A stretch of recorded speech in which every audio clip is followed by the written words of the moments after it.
नमस्कार किसान भाइयों, मैं डॉक्टर विवेक जहांगीर नर्सरी बराड़ा से। ये जो बगीचा देख रहे हैं बेटमा में लगा हुआ है, अपने रितेश भैया ने लगाया है। साथ में हमारे विजिट करने आए हैं हाथों से भैया, इनका हम परिचय लेंगे। परिचय दीजिए भैया।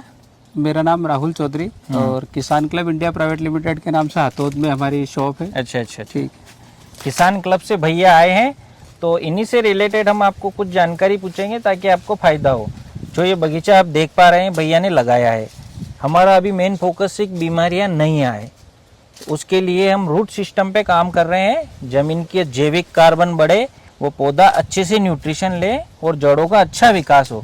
तो हमारे किसान भाइयों को जैविक रूप से क्या क्या चीज़ें करना चाहिए ताकि रूट सिस्टम बढ़िया बने और पौधे का विकास अच्छा हो। सभी किसान भाइयों से विनम्र अपील और निवेदन है, ऑर्गेनिक कार्बन का सबसे अच्छा सोर्स है जो हमारे गांव में निःशुल्क उपलब्ध है, वो है गोबर।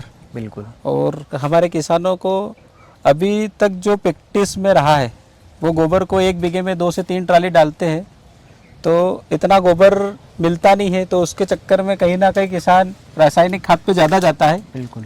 तो हमने प्रैक्टिकल किया था कुछ किसानों के यहाँ, हमारे हाथोद के आसपास।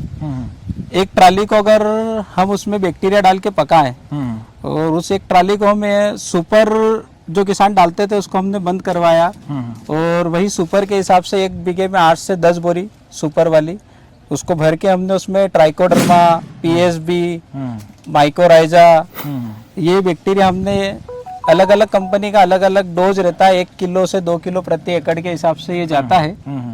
इसको बेसल में लेके और अपनी जमीन में हर फसल में डालें। इससे आपको एक ट्राली गोबर 4 से 5 बीघे तक उपयोग करने में आएगा। रेगुलर डालते जाने से जमीन में जैविक कार्बन और बैक्टीरिया की संख्या बढ़ेगी, जिससे आपकी जमीन मुलायम होगी और रासायनिक मात्रा जो खाद की है वो आप कम कर सकते हैं उससे।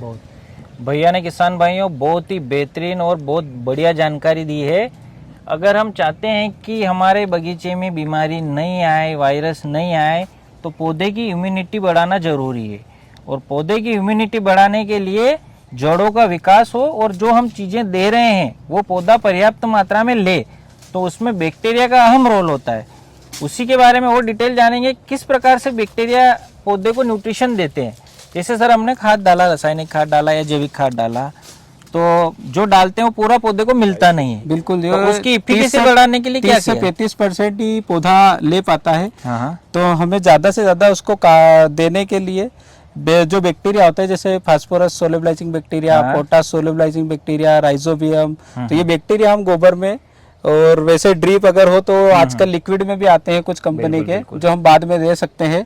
तो इनको रेगुलर कंटिन्यूटी में 1 महीने 1.5 महीने के हिसाब से, जैसे पपीता है तो आप महीने में 1 बार इसको दे सकते हैं। पूरे चक्र में 3 से 4 बार देने से बार बार बिल्कुल वो अच्छा रहेगा। और एक बहुत तो मिनिमम खर्चा, उसका ज्यादा खर्चा आता नहीं है, 1000 रुपये एकड़ के आसपास उसमें टोटल आ जाता है आपका। बिल्कुल। किसान भाइयों, हर चीज के 2 पहलू होते हैं। जैसे भैया का जो बगीचा दिख रहा है, वह दूसरा जो नहीं दिखाई दे रहा है, इसका रूट सिस्टम। स्वस्थ पौधा स्वस्थ जड़ों के ऊपर निर्भर करता है। पौधे को इन्हीं स्वस्थ जड़ों के माध्यम से पोषक तत्व मिलते हैं और इन्हीं स्वस्थ जड़ों को अच्छे से विकास हो, इसके लिए मिट्टी के अंदर माइक्रो के द्वारा प्राकृतिक व कृत्रिम बनाया गया इकोसिस्टम उत्तरदायी है। पपीता में अच्छा विकास व बीमारी का नहीं आना पौधे की इम्यूनिटी पर निर्भर करता है, और इसके लिए उत्तरदायी होती है मिट्टी, पौधे की जड़ें, बैक्टीरिया या माइक्रोब्स। जो भी खाद पोषक तत्व हम पौधों को देते हैं वह मिट्टी के द्वारा जड़ों के माध्यम से पौधे को मिलता है, और इस क्रिया में माइक्रोब का अहम रोल होता है। नींव मजबूत होगी तभी मकान अच्छा बनेगा। पौधा, मिट्टी, सूक्ष्म जीव, इन तीनों का आपसी संबंध है। मिट्टी की सेहत सुधारने के लिए, उसे ताकतवर बनाने के लिए सूक्ष्म जीवों का बहुत ही महत्वपूर्ण योगदान है। पौधा, मिट्टी और सूक्ष्म जीव, इनका आपसी संबंध है। किसान भाइयों, रसायनों के अति प्रयोग, फसल चक्र को न अपनाना, अत्यधिक जुताई व जलवायु परिवर्तन से मिट्टी खराब हो रही है। मिट्टी कार्बन को जमा रखती है, वो पानी को फिल्टर करती है। मिट्टी एक छिपी हुई दुनिया का इकोसिस्टम है जिसे चलाते हैं सूक्ष्म जीव। मिट्टी के सूक्ष्म जीवों में बैक्टीरिया और फंगस मुख्य है, जिनका मुख्य कार्य पोषक तत्वों का रूपांतरण है। सूक्ष्म जीवों का उपयोग हम बायो फर्टिलाइजर के रूप में कर सकते हैं, और साथ ही बायो फर्टिलाइजर के रूप में हम सूक्ष्म जीवों को दे सकते हैं। वर्तमान में पपीता के लिए वायरस जनित बीमारियां सबसे बड़ा खतरा बनकर उभरा है। जिसके कारण किसान भाइयों को नुकसान उठाना पड़ रहा है। इन बीमारियों से लड़ने के लिए हमें हमारी खेती की नींव को मजबूत करना होगा, जिसे हम मिट्टी की सेहत को बेहतर बनाकर कर सकते हैं।